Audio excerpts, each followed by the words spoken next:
좁은 문으로 들어가거라. 멸망으로 이끄는 문은 넓고 그 길이 널찍하여 그리로 들어가는 사람이 많다.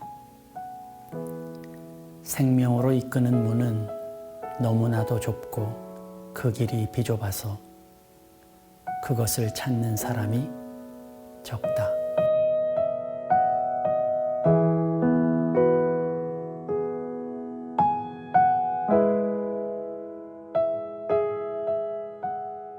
고난주간 첫날 이 자리에 함께 하신 여러분들을 주님의 이름으로 축복합니다.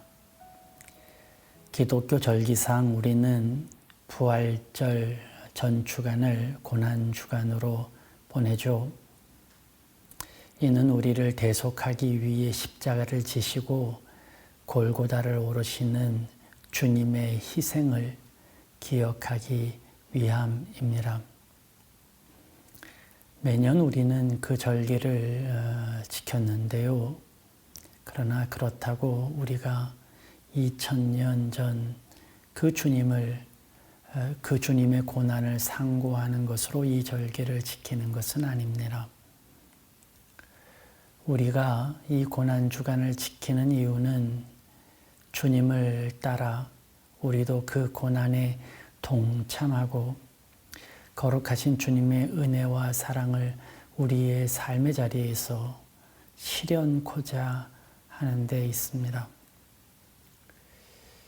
이 고난주간에 우리는 다시금 이 시대, 이 땅에 주님과 동역할 사람이 필요하셔서 우리를 부르셨다는 사실과 그 요청에 응답한 우리들임을 새롭게 다짐하는 귀한 시간으로 보내길 바랍니다.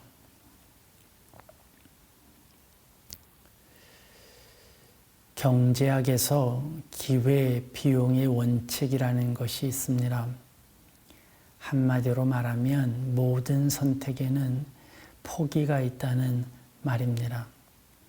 가령 내가 1시간 일하고 시급 5,000원을 받는 아르바이트를 선택했다고 치죠. 그 선택으로 나는 1시간 동안 다른 일을 모두 포기해야 합니다. 노는 것을 포기하고 나만의 시간을 포기해야 그 일을 할 수 있는 것이죠. 그래서 선택과 포기는 평행선을 달리는 철길과 같습니다. 절제가 그렇습니다. 숙제를 하려면 놀이를 잠시 미루어야 하죠. 하고 싶은 일을 하려면 하지 말아야 할 일을 먼저 포기해야 합니다. 그렇게 절제는 하고자 하는 일에 대한 기회비용인 셈이죠. 누가복음 15장에는 유명한 탕자의 비유가 나옵니다. 아버지의 집을 떠나 방탕한 아들을 기다리시는 아버지의 이야기가 담겨 있죠. 그런데 누가복음 15장에는 이와 유사한 두 가지 비유가 더 있습니다. 그것은 잃어버린 양의 비유와 또 잃은 동전의 비유입니다. 하나는 길을 잃은 양을 찾아 헤매는 목자의 이야기이고 다른 하나는 잃은 동전 하나를 찾아 헤매는 여인의 이야기입니다. 탕자의 비유와 함께 잃었다가 다시 찾은 비유라고 해도 과언이 아닌 말씀들이죠. 그리고 이 세 가지 비유는 모두 잃은 것을 찾은 후에 기쁜 나머지 큰 잔치를 베푸는 공통점을 갖고 있습니다. 그런데 앞에서 말한 그 두 가지의 비유와 잃은 아들의 비유, 탕자의 비유 사이에는 한 가지 커다란 차이점이 있습니다. 그것은 양과 동전을 잃은 목자와 여인은 그것을 자신이 직접 찾아 나서는 데 비해 아들을 잃은 아버지는 자신이 찾아 나서지 않고 그저 기다린다는 점이 차이입니다. 이런 차이가 나는 이유는 무엇일까요? 같은 잃은 것에 대한 비유로 등장하는 그런 말씀인데 말이죠. 몇 가지 차이를 발견할 수 있겠죠. 일단 양이나 동전과 다르게 아들은 사람이라는 차이가 있죠. 그리고 그것보다 결정적인 차이가 있다면 양과 동전은 단순히 길을 잃은 것이지만 아들은 선택을 했다는 점입니다. 하나님은 단순히 길을 잃은 자는 반드시 찾으십니다. 하나님의 일을 하다가 우리가 실수한다 해도 하나님은 우리를 반드시 찾으십니다. 그러나 우리의 선택으로 걸어간 길이라면 이야기가 좀 다르죠. 대신 하나님께서는 우리가 그 선택으로 간 그 길에서 돌아오기를 기다리시죠. 선택은 그렇게 선택으로 찾으십니다. 왜냐하면 아들은 아버지를 포기하고 세상을 선택했기에 또한 돌아오는 것도 세상을 포기해야 아버지를 얻는 것이기 때문입니다. 이것은 우리의 창조적 특권이기도 하지만 또한 커다란 아킬레스건이기도 하죠. 이런 말이 어떠실지 모르겠지만 우리의 죄에는 하나님의 사랑이 묻어 있습니다. 그분이 우리에게 선택의 특권을 주시지 않았다면 우리에게 죄라는 것도 존재하지 않았을지도 모르죠. 그러나 그렇다면 우리의 자원하는 심령도 없었겠지요. 우리의 선택은 참 힘들고 어려운 일이지만 또한 우리를 향한 하나님의 믿음이고 사랑이기도 합니다. 그래서 우리의 선택은 믿음의 지름길이 되는 것이죠. 선택을 잘하려면 그럼 우리는 어떻게 해야 할까요? 좋은 것을 볼 줄 알아야겠죠. 귀한 것이 무엇인지를 볼 수 있는 눈이 있어야겠죠. 선이 무엇인지, 옳은 것이 어떤 것인지 분명히 알아야겠죠. 그런데 사실 우리가 옳은 것이 무엇인지 또 선하고 귀한 것이 무엇인지 모르지 않습니다. 사랑이 좋은 것이라는 것을 모르는 사람은 없을 거예요. 선하게 사는 것, 더불어 살고 남을 배려하며 살고 덕을 쌓으며 사는 것이 좋다는 것은 누구나도 다 아는 사실입니다. 믿지 않는 이들도 하나님이 누구신지 압니다. 그리고 그분이 선하시고 신실하신 분이라는 것도 압니다. 그런데 그 아는 것을 우리가 못하죠. 좋은 것을 볼 줄 알지만 좋은 것을 선택하지 않습니다. 왜 그럴까요? 성경은 우리가 죄 가운데 있다고 가르쳐 줍니다. 죄, 그것에 신학적인 철학적인 정의를 내리지는 않겠습니다. 다만 그 죄의 가장 기초적인 속성은 바로 우리가 좋은 것을 알고도 선택할 수 없게 만든다는 것입니다. 그런 의미로 본다면 우리에게 죄는 한 가지로 귀결되죠. 바로 내가 가진 것을 포기할 줄 모르게 한다는 것입니다. 죄는 내가 새로운 곳으로 나아가지 못하도록 지금 가지고 있는 것들을 포기하지 못하게 만드는 데에 있어요. 선택을 잘하려면 먼저 우리는 포기할 줄 알아야 합니다. 우리의 선택은 늘 포기를 통해 주어지니까요. 오늘을 살려면 어제를 포기할 줄 알아야 하죠. 새로운 것을 배우려면 늘 우리가 하던 방식대로 사는 것을 포기해야만 합니다. 자기를 부인한다는 것은 자기의 시간, 자기의 안주된 삶을 포기하는 것을 말하죠. 우리가 사는 시간은 한정되어 있습니다. 하루에 24시간. 그러나 어떤 사람은 그 하루를 30시간을 살 수는 없지요. 우리는 정해진 시간 속에서 살아가고 있습니다. 그 시간 속에서는 이제 제로섬 게임이 벌어지죠. 내가 무엇을 얻기 원한다면 포기해야 할 것이 당연히 생깁니다. 사람들이 뭔가를 하고 싶어 해요. 그래서 계획을 세웁니다. 이런저런 일들을 하고 싶어 하죠.